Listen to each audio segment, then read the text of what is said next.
Alright.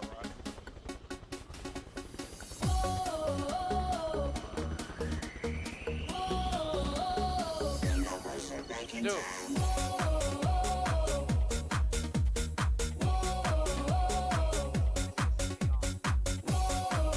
the fuck?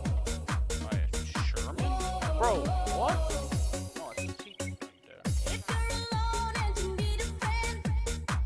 I had to put shot fucking lined up. Yeah, I know. He could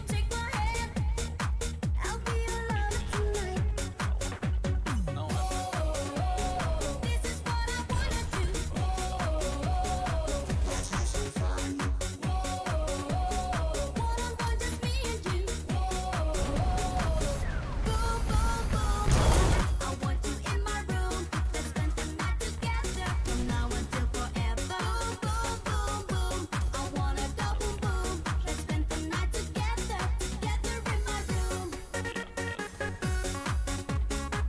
I'm dead. Oh, you died? I see.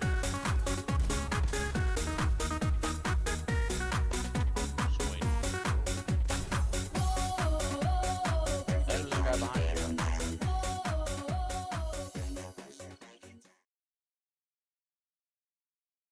War Thunder is a realistic simulator about tanks, planes, and what was that other thing again? That probably wasn't important anyways. There are two main game modes in War Thunder and simulator, but I'll talk about that one later. You can choose arcade or realistic battles to die in either your tank or plane. Arcade battles is the basic everyday game mode for all the plebs and children playing that can't handle realistic battles, and their $70 shiny tank in rage after dying and then spawn in a plane the very next second, so basically me. Arcade battles also makes it easier on the player, marking enemies that you or your teammates see, giving you a little crosshair that tells you if your round can penetrate the enemy tank. There are some small differences, but those are really the main ones. Realistic battles, on the other hand, don't give you markings or crosshairs and have more realistic tank speeds compared to arcade. But you do get more RP from it, so it's worth it if you can handle the literal gallons of sweat dripping off the average realistic player. But for the average player who doesn't know the weak points on every single tank ever made, or, for example, the turret rotation speed of a certain French tank, and for those of you who don't get the joke, just search up War Thunder Leclerc turret rotation link and go to the news section. Moving away from that topic, because I don't want a hellfire in my window tomorrow morning like a certain leader of a certain terrorist group. As I have said before, you can drive around your tank in tank battles with other tanks. Simulator battles are for the die-hard, no bullshit, classified document leaking War Thunder players that have zero life whatsoever. In simulator battles, you get no distinction between friend and foe, you just have to know what tanks are on your side by the countries.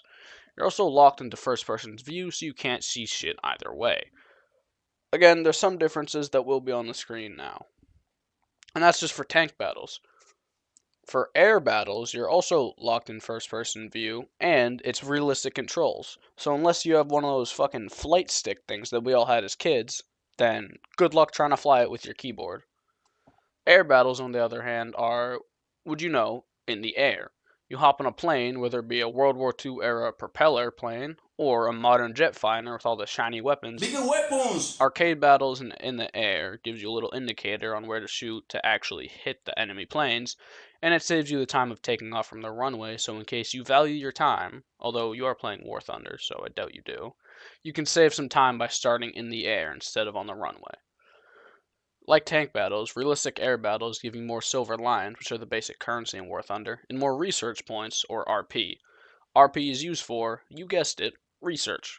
By playing games and earning RP, you can research tanks, planes, or even helicopters. I feel like I'm forgetting something again. Get that weird feeling. It probably doesn't matter. This game will drain you of your soul, money, and will to live, much like a homeless woman with an STD. Can you suck it? My suggestion for once you get to a point where you want to spend some money, as the grind has gotten to you, the best thing you can do is buy premium account time, which essentially doubles your reward. And don't spend a lot if you're going to spend money. But premium time doubles your rewards, making the grind much easier. Speaking of grind, The grind in this game is like nothing you've ever experienced before in your entire life.